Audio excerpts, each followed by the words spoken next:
लेकिन फिर भी हम इतिहास चलिए ठीक है, मुझे लगता है दीपक झा साहब बेहतर जवाब दे देंगे इस बात का। दीपक झा साहब ठीक है, श्वेता जी आपका समय हो गया। दीपक झा साहब जंगल राज में जाना पड़ता है। उसके बाद सैयद साहब कुछ कहना चाहते हैं। दीपक झा साहब, हमारी चर्चा का जो आज केंद्र बिंदु है कि 20 साल के बाद भी नीतीश की इतनी प्रासंगिकता बिहार की राजनीति में क्यों है?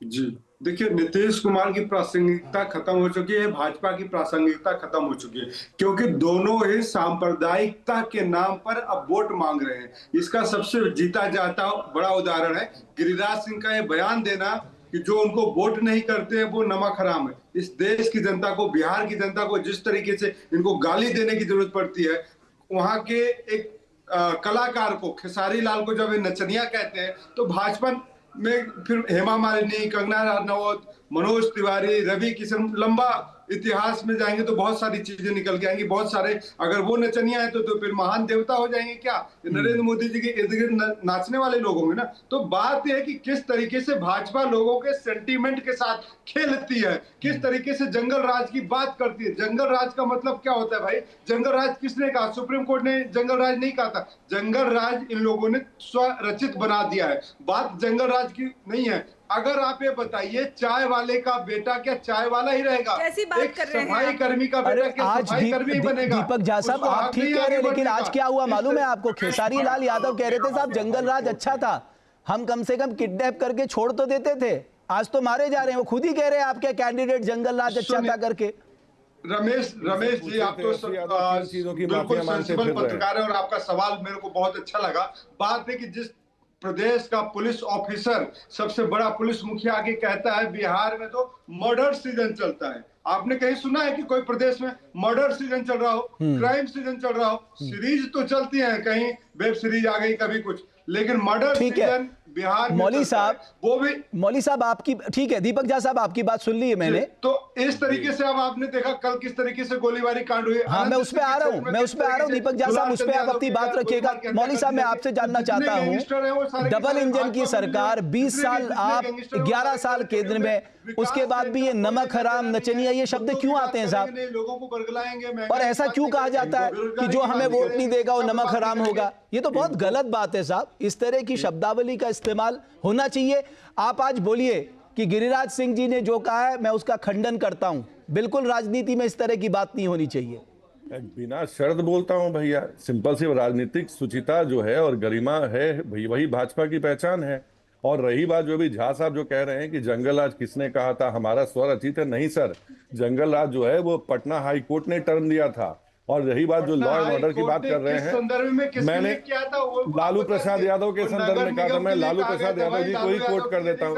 अरे क्यों बीच में आ रहे हैं, क्यों बीच में आ रहे हैं? मैं आऊंगा बीच में तो दिक्कत हो जाएगी। क्यों बीच में आ रहे हैं? 1992 में मुख्यमंत्री रहते हुए लालू प्रसाद, इनका फेडर डाउन करेंगे या मैं चुप हो जाऊं?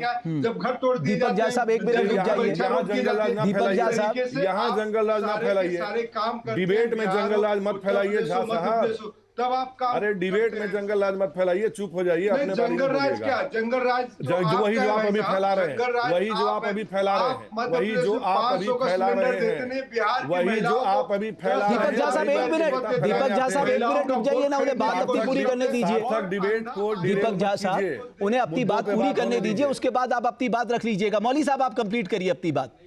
ये जो पहली बात जो अभी अनर्गल बातें देख रहा था, हमने सिर्फ कहिए अपना वो घोषणा पत्र नहीं जारी किया, ये रहा 20 वर्षों का रिपोर्ट कार्ड। और मुझे समय दीजिए, क्योंकि आरोप लग रहे हैं कि हमने कुछ नहीं किया है, तो मुझे उन आरोपों का जरा खंडन और बकायदा फैक्ट्स एंड फिगर के साथ करना है। ये है जो हमारा विजन, इन लोगों ने पढ़ा तो नहीं है हमारा विजन डॉक्यूमेंट, बस बिना पढ़े आ गए। 1990 से 2005 और 2005 से 2025 के बीच का जो डिफरेंस है वो हमने बचाया है। अर्थव्यवस्था जो है, जहां तक बात सर मैंने पढ़ लिया ये बात। तो आपने बोला तो नहीं ना सर, आपने बोला मैंने तो पढ़ लिया सर। हम हमारे तो आप देख नहीं पा रहे, हमारे प्रोग्राम में ये बात चल रही है। आपने ग्रोथ रेट ऊपर की, आपका पर कैपिटा इनकम हुआ, आपका लिविंग स्टैंडर्ड ऊपर हुआ, लेकिन मेरे को 2-3 चीजों में, आपका जीईआर हायर सेकेंडरी में कहां पहुंच गया, आपका इंडस्ट्रियलाइजेशन कहां पर रह गया, आपके यहाँ माइग्रेशन का रेट अभी भी इतना ज्यादा है, आपके यहाँ एक बड़ी आबादी आज भी 6,000 रुपए प्रति माह में जीने के लिए मजबूर है। और साहब एक बात बताइए, जो आप ये सुशासन का डंका पीटते हैं, ये अनंत सिंह उस सुशासन में कहां फिट बैठते हैं? देखिए मैं सबसे पहले बात मॉडल बताता हूं, कोड ऑफ जंगल कंडक्ट अभी लागू है और एक व्यक्ति की हत्या हो जाती है, उनके खिलाफ मुकदमा दर्ज हो जाता है, लेकिन अभी तक कुछ नहीं। ये कहां सुशासन के मॉडल में फिट बैठते हैं अनंत सिंह? मुझे इसका जवाब चाहिए। मैं बता देता हूं। देखिए जंगल जो हमारे राज्य का डिफरेंस ये है सर कि पहले बिहार एक संगठित अपराध के कहिए उसके इन्फ्लुएंस में हुआ करता था, जहां अलग अलग गिरोह थे, गैंग वॉर लाइक सिचुएशन हुआ करती थी। और सबसे दुखद बात तो ये थी कि अपहरण जो है उसकी पकड़ जो है मुख्यमंत्री आवास में पैसे जमा करने के बाद छोड़ी जाती थी। और ये हम लोग ही नहीं कह रहे हैं, लालू प्रसाद यादव जी के साले का बयान है, जो उस दौर में कहिए शाह क्या पता उसकी डीलिंग किया करते होंगे। वो तो जग जाहिर है। एग्जैक्टली मैं कह रहा हूं अनंत सिंह कहां फिट बैठते हैं आपके? मैं बोल रहा आपके हूं, सुशासन मॉडल में अनंत सिंह कहां फिट बैठते हैं? मुझे सिर्फ इतना बताइए। अनुसंधान जारी है, अनंत सिंह के अगर नाम आया है, अगर अनुसंधान में उनका आता है, वो बिल्कुल अंदर जाएंगे, उसमें कोई दो राय नहीं है।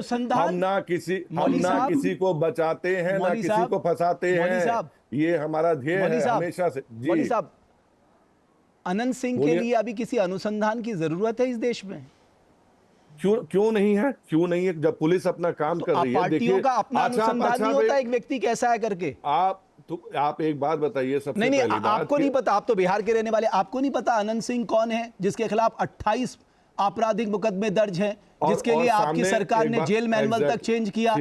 और सामने में जिस व्यक्ति की हत्या हुई वो व्यक्ति कौन था, और जिसको अभी राजद ने वहां पे कैंडिडेट बनाया है, इसका मतलब एक बात बताइए, अभी बता दें, जब हॉस्पिटल में हथियार लहराते हुए गुंडे बदमाश आके किसी को गोली मार देते हैं, आप कहते हैं वो व्यक्ति भी आपराधिक किस्म का था, फिर बंद कर दीजिए थाना, बंद कर दीजिए कोर्ट, अगर सब कुछ अनंत सिंह को तय करने देना है तो। बात कंप्लीट करने दीजिए। देखिए संगठित अपराध का समूल नाश किया जा चुका है, निजी दुश्मनी अगर है तो नो डाउट कहिए उस ओर काम करने की जरूरत है। और ये जो सारे हैं, ये जो आपको पता है बिहार में प्राइवेट इन्वेस्टमेंट क्यों नहीं आ रहा है?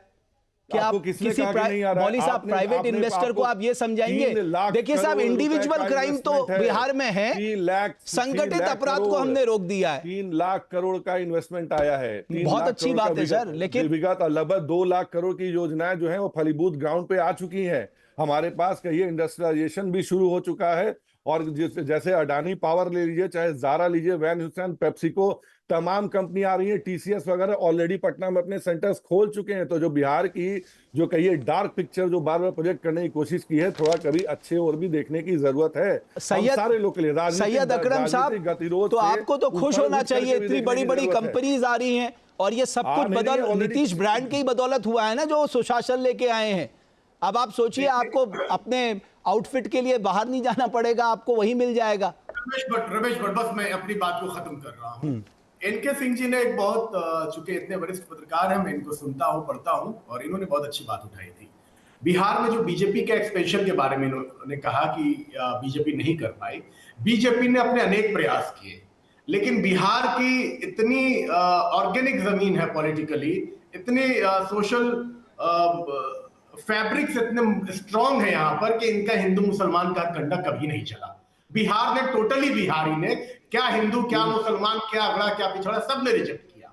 जहाँ भक्ति है हर शब्द में, कथाओं में छुपे हैं दिव्य रहस्य, और ज्योतिष देता है जीवन को दिशा। धर्म से जुड़ी हर बातों को जानने के लिए हमारे चैनल स्तुति को सब्सक्राइब करें। चैनल पर जाने के लिए इस लिंक पर क्लिक करें।